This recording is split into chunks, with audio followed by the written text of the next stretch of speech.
이 시간 여러분 모두에게 하나님의 말씀이 임해서 그 말씀으로 위로받고 모든 병을 고침받고 풍성한 은혜 받기를 주님의 이름으로 축원합니다. 오늘은 성령 강림후 14째 주일입니다. 성령 강림절은 부활하시고 승천하신 예수님께서 보내시기로 약속하신 성령이 오셔서 제자들이 성령을 받고 서로 사랑하라는 예수 그리스도의 복음을 전파하기 시작한 날을 기념하는 절기입니다. 성령 받은 후에 제자들은 서로 사랑하라는 계명을 지키는 교회를 이루었습니다. 여호와의 영은 하나님의 영이며 성령입니다. 성령은 지혜와 총명의 영입니다. 지혜는 하나님을 두려워하는 것이며 총명은 하나님 말씀에 귀 기울여 잘 듣고 깨달아서 순종하는 것입니다. 또한 성령은 모략과 재능의 영입니다. 따라해 볼까요? 성령은 모략과 재능의 영입니다. 모략은 하나님의 말씀이 잘 생각나게 하는 꾀입니다. 하나님 말씀으로 변호해주고 조언해주는 꾀입니다. 모략의 영은 우리에게 하나님 말씀을 잘 가르치고 조언하는 영입니다. 보혜사 성령과 비슷하다고 말씀드렸습니다.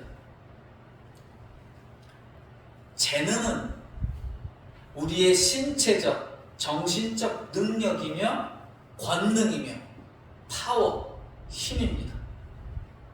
재능의 영은 낙심하고 절망했을 때, 지치고 피곤할 때 기운 차리게 하는 영입니다.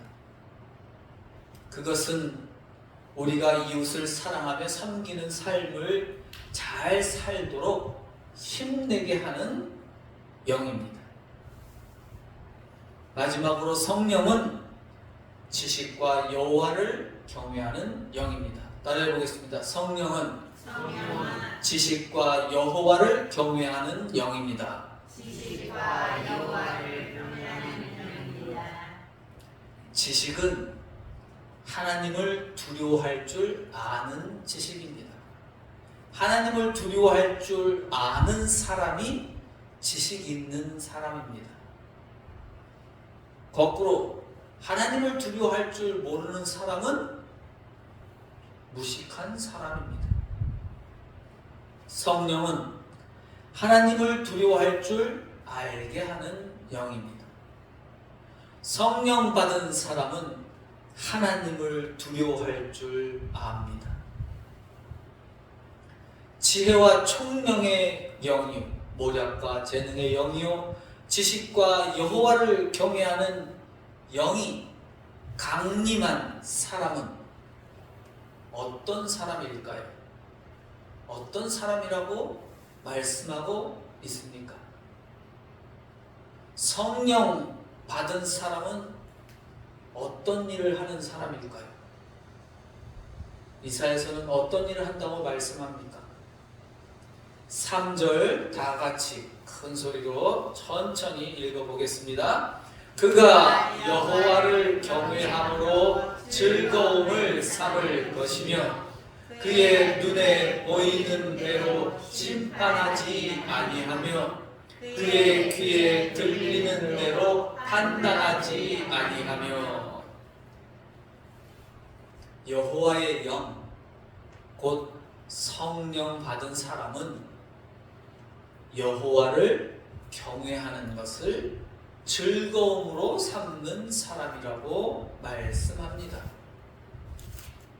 하나님을 경외하는 것, 곧 하나님을 두려워하는 삶을 즐거움으로 여기며 사는 사람이라는 것입니다.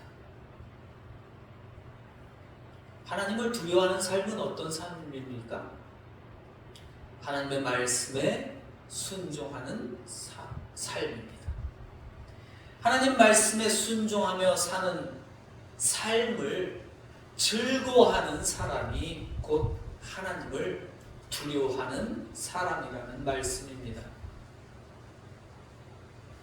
그러면 하나님 말씀에 순종하며 사는 삶을 즐거워하는 사람은 어떻게 사는 사람이라고 말씀하고 있습니까? 다 같이 따라해 보겠습니다. 그의 눈에 보이는 대로 심판하지 않는 사람. 보이는 대로 심판하지 않는 사람. 또 따라해 보겠습니다. 그의 귀에 들리는 대로 판단하지 않는 사람입니다. 그의 귀에 들리는 대로 판단하지 않는 사람입니다. 하나님의 성령을 받은 사람은 내 눈에 보이는 대로 심판하지 않고 내 귀에 들리는 대로 판단하지 않는다는 것입니다. 그 사람의 겉모습을 보고 판단하고 심판하지 않으면 내가 들은 소문대로 판단하지 않는다는 겁니다. 겉모습은 어떤 것이죠? 돈이나 힘이나 벼슬이나 지식이나 재능이나 몸매 같은 것을 말합니다. 옛날에 이 말씀을 가장 잘 지켜야 할 사람은 누구였을까요? 왕이었습니다. 또한 높은 자리에 앉아있던 재판관들이었습니다. 오늘날엔 판사와 검사 같은 사람들입니다. 그러나 왕과 재판관들 거의 대부분은 자기 눈에 보이는 대로 심판하고 자기 귀에 들리는 대로 판결했습니다. 왕과 재판관들 대부분은 불의하고 불공정하게 심판하고 판결했다는 것입니다. 그들은 자기 눈에 보이는 대로 자기 귀에 들리는 대로 판결했을 뿐만 아니라 더 악하게 자기 눈으로 보지 못한 것도 본 것처럼 자기가 듣지 못한 것도 들은 것처럼 왜곡하고 조작해서 거짓 증언을 만들어서 심판하고 판결했습니다. 예수님도 그런 판결을 받고 십자가에 달려 죽으신 것입니다. 이사야는 그런 재판이나 판결을 하지 말라는 말씀을 하고 있습니다. 오늘날도 역시 일부, 많은 사람들은 아니지만 일부 판사들이나 검사들은 죄를 거짓으로 조작해서 만들어내기도 합니다. 본 적도 없고 들은 적도 없는 것을 거짓 증언으로 만들어서 조작해서 죄를 만들어 심판하고 판결하기도 합니다. 그래서 어떤 사람은 너무너무 억울하다고 해서, 물론 진짜 그 사람이 억울한지 아닌지는 알 수는 없지만 화가 나니까 석궁이라고 있어요. 이렇게 쏘는 화살이 있습니다. 이렇게 총처럼. 그걸 들고 가갖고 판사 집에 앞에 가서 기다렸다가 판사를 쏜 적도 있습니다. 아주 옛날에 뉴스에 났던 겁니다.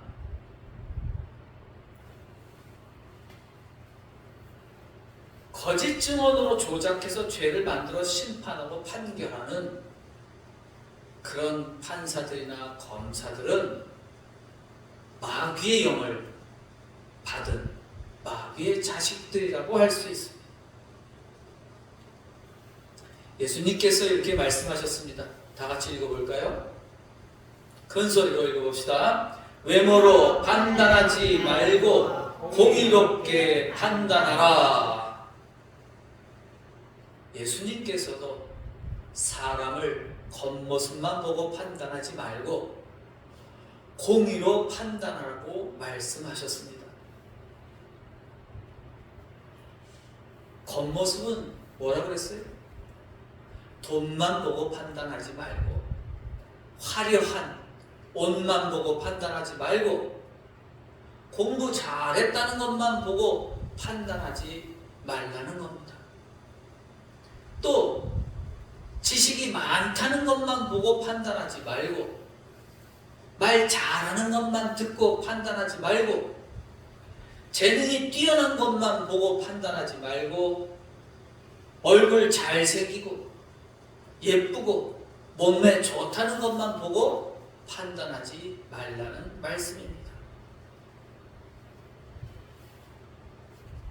여러분 보시기에 지식이 많은 사람들은 더 많이 알고 더 잘 판단할 것 같지요?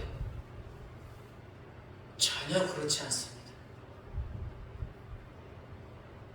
자기 지식이 올가미가 돼서 그 지식 때문에 더 올바르게 판단하지 못할 때가 있습니다. 물론 그렇다고 해서 지식을 배울 필요가 없다는 말씀을 드리는 것은 전혀 아닙니다. 열심히 배워서 더 지식을 쌓아야 하는데, 우리가 쌓아야 될 그 지식의 근본은 무엇이라고요? 하나님을 경외하는 것이다. 하나님을 두려워하는 것이다. 그것이 없을 때 지식은 헛된 것이 된다고 말씀했습니다. 내가 본 것이 전부가 아니고 내가 들은 것이 전부가 아니라는 것을 항상 생각해야 합니다. 내 눈으로 봤다고 항상 진짜가 아닌 것도 있고, 내 귀로 들었다고 해서 항상 진실인 것이 아닐 수도 있다는 것을 깨달아야 합니다.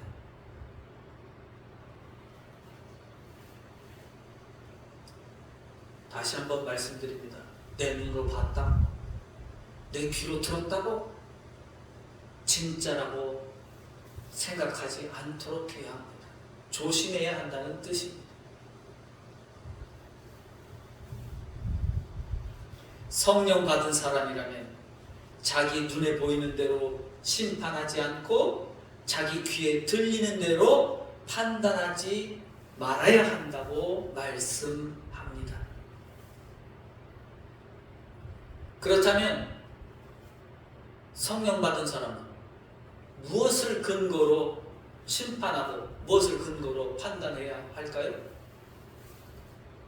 선지자 이사야의 말씀을 들어보겠습니다. 다 같이 4절에서 5절까지 큰 소리로 천천히 읽어보겠습니다. 공의로 가난한 자를 심판하며 정직으로 세상의 겸손한 자를 판단할 것이며, 그의 입의 막대기로 세상을 치며 그의 입술의 기운으로 악인을 죽일 것이며, 공의로 그의 허리띠를 삼으며 성실로 그의 몸의 띠를 삼으리라. 아멘. 다시 4절 말씀으로 올려주세요. 이 말씀에서 중요한 단어는 뭘까요? 공의, 또 정직, 또 성실입니다. 공의와 정직은 여러분이 이미 잘 알고 계신 잠언 1장 3절에 나오는 단어입니다. 공의는 하나님의 의를 말하고 정직은 공평을 뜻한다고 했습니다. 공의와 정의와 공평을 배워야 한다고 잠언은 말씀하고 있습니다. 성경에서 공평이란 높은 자를 낮게 하고 낮은 자를 높게 하는 것을 뜻합니다. 부자의 재물을 가난한 자에게 나누어주는 일을 뜻합니다. 공의로 가난한 자를 심판하며 정직으로 겸손한 자를 판단할 것이며 라고 말씀합니다. 여기서 가난한 자는 돈이 없어서 굶주리며 사는 사람입니다. 또 겸손한 자는 자기를 낮추는 자가 아니라 가난으로 고통당하며 사는 사람을 뜻합니다. 이 성경을 읽을 때 특히 시편, 잠언 읽을 때 겸손한 자라는 단어가 여러 번 나옵니다. 근데 보통 우리 겸손은 자기를 낮추는 것을 말하는데 성경 시편에서는 주로 가난으로 고통당하는 사람, 곤고한 자라는 뜻을 가지고 있습니다.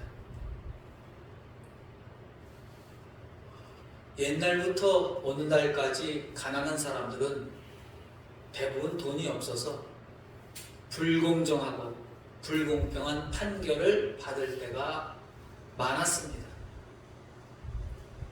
떡 한 쪽, 빵 한 개를 훔쳐먹은 사람은 10년 동안 감옥에 살지만 몇 천억씩 사기를 친 부자들은 1년도 안 되어서 풀어주는 일은 옛날이나 지금이나 똑같이 일어나는 일입니다. 세상의 왕이나 재판관들은 그런 불공정하고 불공평한 판결을 내릴 때가 많았고 지금도 그렇습니다.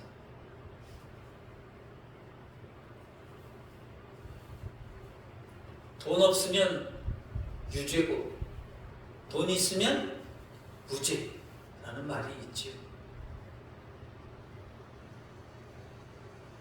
물론 가난한 사람이 나쁜 짓을 해도 처벌하지 말라는 것은 결코 아닙니다. 가난한 사람이나 부자나 똑같이 나쁜 짓을 하면 공의와 공평으로 재판하고 판결해야 한다는 것입니다. 성령 받은 사람은 돈 없어서 굶주린 사람들과 가난 때문에 고통당하며 사는 사람들을 보고 불공정하고 불공평하게 재판하고 판결하지 않습니다. 그렇다면 공의와 공평으로 하는 판결은 어떤 걸까요? 그의 입에 막대기로 세상을 치며 그의 입술의 기운으로 악인을 죽일 것이며 라고 말씀합니다.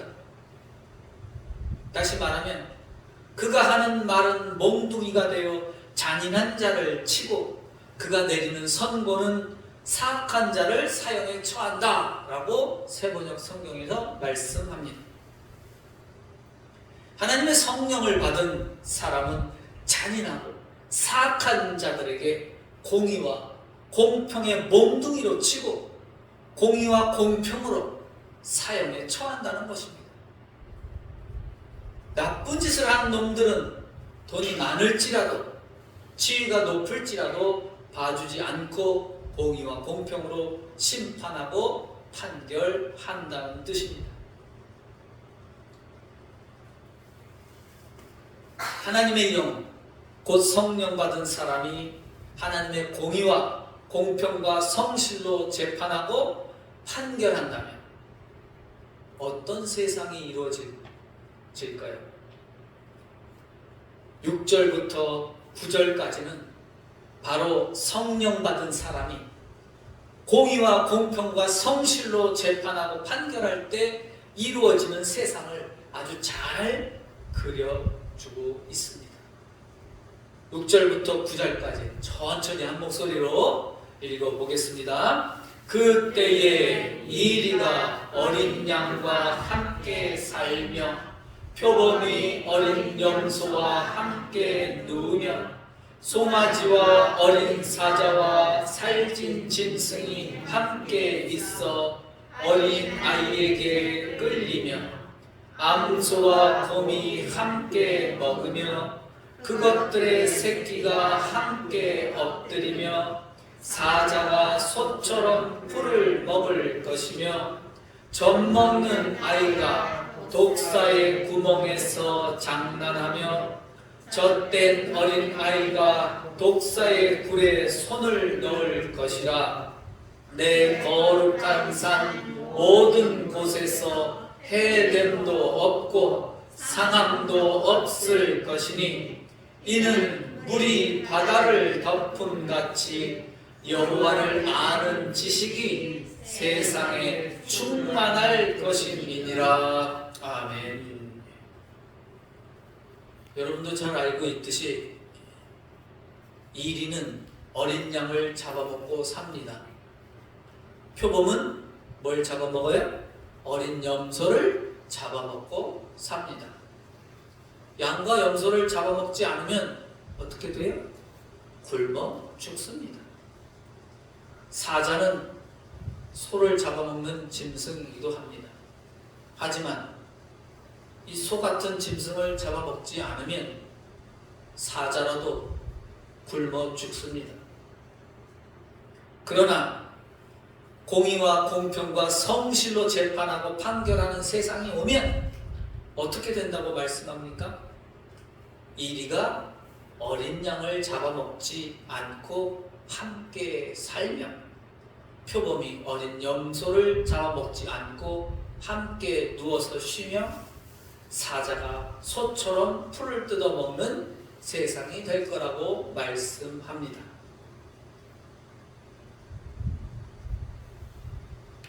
저는 사자가 풀을 뜯어먹는 장면을 보면 매우 웃길 것 같습니다. 상상만 해도 웃깁니다.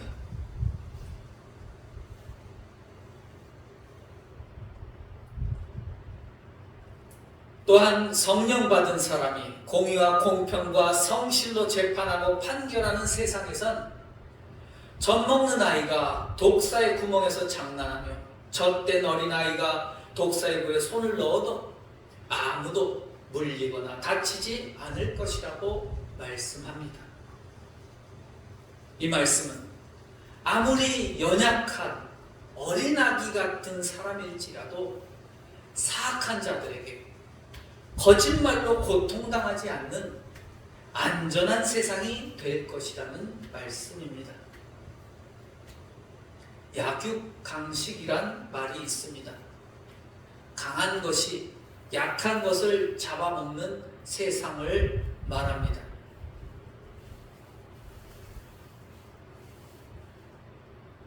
사실 인간 세상을 빗대어서 하는 말이기도 합니다. 그런데 자연을 보고 약육강식이라고 말하는 사람들이 있습니다. 그것은 자연을 잘못 본 사람들이죠. 자연은 강자가 약자를 잡아먹는 것이 아닙니다. 서로 돕고 사는 것이 자연입니다.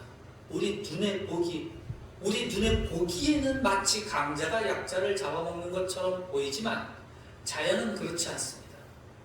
아무리 강하게 보일지라도 아주 보잘것없는 바이러스한테 다 당하죠. 박테리아한테 다 죽습니다. 그러므로 자연을 보고 약육강식이라고 생각해서는 안 됩니다. 인간 세상은 어쩌면 그런 세상일 수 있습니다.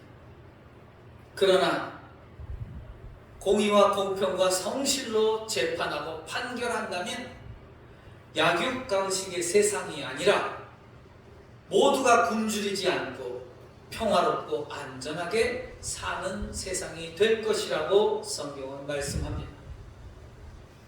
그런 세상을 한마디로 어떤 세상이라고 할 수 있을까요? 바로 평화의 세상입니다. 따라해보겠습니다. 평화의 세상. 평화의 세상. 다시 한번 평화의 나라. 평화의 나라. 오늘 이 이사의 말씀은 평화의 세상, 평화의 나라를 말씀하고 있습니다. 따라서 하나님의 성령은 공의와 공평과 성실로 재판하고 판결하여 평화의 세상을 이루어가는 영입니다. 성령은 이 땅의 평화의 나라를 이루어가는 영입니다. 간단히 말하면 성령은 평화의 영입니다.